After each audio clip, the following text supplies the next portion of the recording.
নমস্কার, মহাযোগী জ্যোতিষ চ্যানেলে আপনাদের সকলকে স্বাগত জানাই। আমি শ্রী স্নেহাশিস মুখার্জি। আপনারা দেখছেন, লাইক শেয়ার সাবস্ক্রাইব করছেন, আপনাদের অসংখ্য ধন্যবাদ। যারা এখনও করেননি তাদের কাছে অনুরোধ সাবস্ক্রাইব করুন, যাতে পরবর্তী সমস্ত ভিডিও নোটিফিকেশান আপনারা আগেই পেয়ে যান। যারা অনলাইন অফলাইন কনসালটেন্সির জন্য যোগাযোগ করতে চাইছেন তারা যোগাযোগ করতে পারেন, যারা শিখতে চাইছেন তারাও যোগাযোগ করতে পারেন, যাদের জন্ম তারিখ জন্ম সময় নেই তারাও যোগাযোগ করতে পারেন। এবং উত্তরবঙ্গে আমাকে খুব শীঘ্রই পাবেন। যারা দেখাতে চাইছেন, আমি নভেম্বর মাসে উত্তরবঙ্গে থাকব, আপনারা বুক করে নিতে পারেন, নাম লিখিয়ে নিতে পারেন, বুকিং চলছে। এবার আসি মেন টপিকে। আজকের বলবো চন্দ্রগ্রহণ। 7 তারিখে কিন্তু চন্দ্রগ্রহণ। এই চন্দ্রগ্রহণের ফলে আপনারা কোন কোন রাশি ভালো হবে, কীরকম হবে এবং কিভাবে আপনারা সাবধানতা অবলম্বন করবেন এবং কি উপায় করবেন, এই নিয়েই আজকের আমার ভিডিও। এর মধ্যেও আমরা বলেছি আপনারা আমার সঙ্গে ডিরেক্ট লাইভ ফোন ইন কথা বলতে পারবেন। আপনাদের বলে দেব কোন দিন কোথায় আপনারা আমাকে পাবেন, সেই অনুযায়ী আপনারা একটু লক্ষ্য রাখুন। আপনারা আমার সঙ্গে কথা বলতে পারবেন। আপনাদের জন্ম তারিখ জন্ম সময় নিয়ে স্পেসিফিক একটা কোশ্চেন আপনারা পেয়ে যাবেন এবং তার কি করবেন সেটাও রেমেডিও আপনি জানতে পারবেন আপনারা। আচ্ছা, এবার আসি 7 তারিখ। 7 তারিখ এই মাসের চন্দ্রগ্রহণ। রাত্রি 10টা থেকে 2টো অবধি চন্দ্রগ্রহণ কিন্তু ভারতবর্ষ দেখা যাবে, কিন্তু বেলা 12টা থেকে কিন্তু সূতক সময়। এই সময় কিন্তু এই যে পড়ছে 12টার আগে রান্নাবান্না করে নেবেন।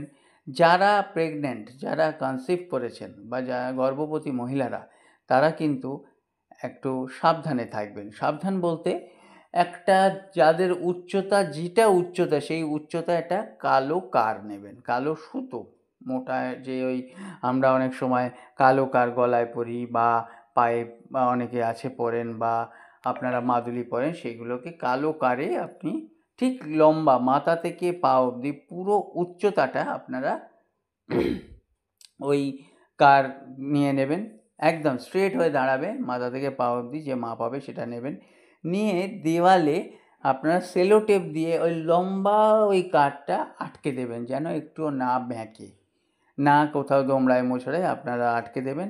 এর ফলে কি হবে, যেখানে আপনারা ওই যে মহিলারা, গর্ভবতী মহিলারা, এখন বসে থাকা তো সম্ভব না, আপনারা মানে বসে থাকবেন, অনেক সময় শুয়ে পড়বেন, হাত পা ফোল্ড করবেন, অনেক কিছু করবেন, কিন্তু তাতে কোনো অসুবিধা হবে না। এই বিষয়ে যদি কোনো প্রশ্ন থাকে, কোনো অসুবিধা হয় আপনাদের, রীতিমতন আপনারা ফোন করে জেনে নিতে পারবেন, একদম কোনো চার্জ লাগবে না। এছাড়া কি করবেন, সমস্ত কিছুতে কিন্তু তুলসী পাতা দিয়ে রাখবেন। তুলসী পাতা দিয়ে এবং আপনারা যেটা করবেন সেটা হচ্ছে, এই চন্দ্রগ্রহণ থেকে আপনারা আরেকটা কাজও করতে পারেন। সেটা যে মেষ রাশি যারা, এবার রাশিগতভাবে 12টা রাশি আমি বলে দিচ্ছি, সেই রাশিগতভাবে আপনারা যেটা করবেন সেটা হচ্ছে, মেষ রাশি কী করবেন, হনুমান চল্লিশা পাঠ করবেন। হনুমান চল্লিশা পাঠ করবেন, শ্রীরামস্তুতি পাঠ করবেন। আপনারা কিন্তু এটা করেই যাবেন। বিশেষ করে রাত্রিবেলা 10টা থেকে 2টোর মধ্যে আপনারা যতক্ষণ পারেন, ভক্তিভরে যতক্ষণ পারেন ততক্ষণ করবেন। যারা বৃষরাশি কী করবেন, মহামৃত্যুঞ্জয় মন্ত্র আপনারা জপ করতে পারেন বা ওং নমঃ শিবায় এটাও জপ করতে পারেন। যতক্ষণ মন চাইবে, ভালো আপনাদের লাগবে, কারণ জোর করে করবেন না। জোর করে যদি কোনো মতে কাজ করেন তাহলে ফল কিন্তু হবেই না। মিথুন রাশি কী করবেন, মিথুন রাশি ওং গাং গণপতয়ে নমঃ এইটা আপনারা করতে পারেন। যে গণেশজির যে মন্ত্র আছে, কিংবা বক্রতুণ্ড মহাকায় সূর্যকোটি সমপ্রভ নির্বিঘ্নে কুরু মে দেব সর্বকার্যেষু সর্বদা, এটাও করতে পারেন। কর্কট রাশি কিন্তু যেহেতু অধিপতি চন্দ্র এবং চন্দ্রগ্রহণ হচ্ছে, ওনারা কিন্তু মানে কর্কট রাশি জাতক জাতিকারা কিন্তু একটু মানে সিরিয়াসলি ভালোভাবে আপনারা কি করবেন সেটা হচ্ছে যে, আপনারা নবগ্রহ স্তোত্র পাঠ করতে পারেন, কিংবা দেখবেন যে চন্দ্রের যে মন্ত্র আছে সেটা আপনারা কিন্তু পাঠ করতে পারেন, বা ওম নমঃ শিবায়ও করতে পারেন।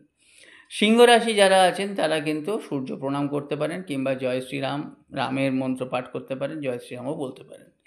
কন্যা রাশি যারা আছেন তারা কিন্তু আপনারা ত্রিপুরা সুন্দরী মায়ের মন্ত্র পাঠ করতে পারেন, কিংবা আপনারা গণেশজির মন্ত্র পাঠ করতে পারেন। তুলা রাশি যারা আছে তারা কি করবেন, তারা কিন্তু আপনারা দুর্গা মন্ত্র পাঠ করতে পারেন, কিংবা ওং নমঃ শিবায়ও বলতে পারেন। বৃশ্চিক রাশি যারা জাতক জাতিকারা আছে তারা হনুমান চল্লিশা পাঠ করবেন, শ্রীরাম স্তুতি পাঠ করবেন। ধনু রাশি যারা জাতক জাতিকা আছে তারা কিন্তু দেবগুরু বৃহস্পতির মন্ত্র পাঠ করবেন, কিংবা যা গুরু মন্ত্র আছে দীক্ষা মন্ত্র সেটা পাঠ করতে পারেন।